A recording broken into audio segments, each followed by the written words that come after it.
Hello there, this is a video on how to fly my 11th Doctor's TARDIS that I made in Roblox, because many of you, when talking to me in game, have requested it since you don't know how to really fly this thing properly apart from these basic controls here. So I'm only going to teach you how to do the time and space locations, because the vector locations are too hard for you to understand without a vector GUI down here, so you can get the coordinates exactly right. So I'm just going to do the basic time and space controls. So here we go. To edit the time and space controls, you need to click the time and the space buttons here.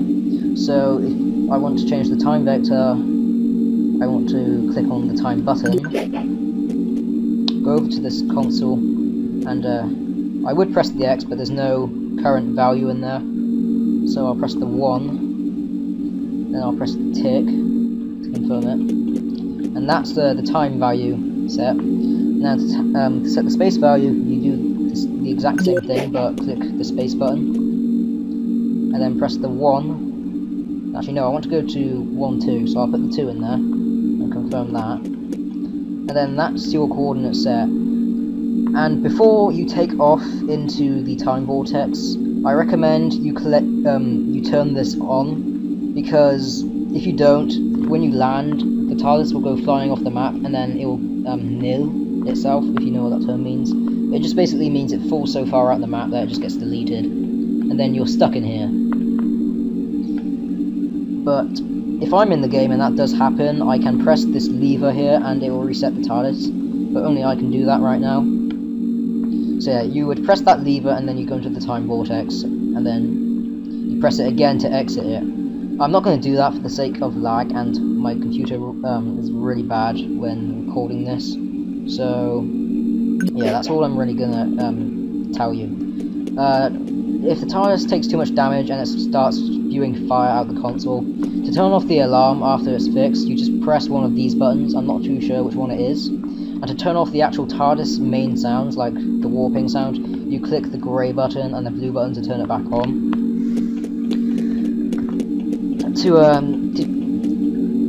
The grey button here cloaks the TARDIS, so it basically makes it invisible. I mean, it's pretty much self-explanatory. The blue button turns on the force field, and then you turn it again to turn it back off. The green button is the radio, but you don't really need to use this function as this game it's not bubble chat only.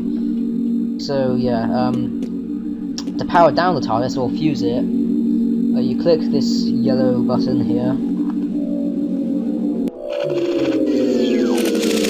This is a function only I can use at the minute, so I'm going to turn that back on.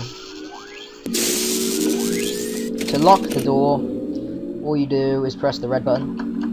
You'll hear that sound. Click it again to unlock it. To open the door, I mean, it's pretty basic. You can either click on this button or go to the door over there and just click on it to open it.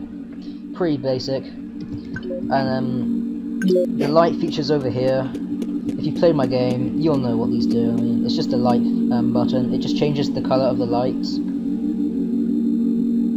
just going to leave that there. And the newest function I've added in here is the anti-gravity function, where basically it turns off all gravity within the TARDIS. Quick note: if the gravity's off and you go outside the TARDIS, the gravity will return to normal outside the TARDIS. So if you're in space, don't go out. So you click this, gravity gets turned off, you can fly around. This function took me a little while to do, but it worked in the end. Click it again to turn it off. This board over here will tell you when there's some glitches, and it will tell you some locations that you can set on the TARDIS. I mean, that's pretty much it. There's nothing more I really need to tell you. I mean, I'm building some more rooms, but you don't need to really know about those. So I hope this video was very informative on how to actually fly my TARDIS now. I hope you have a good time in my game. See ya!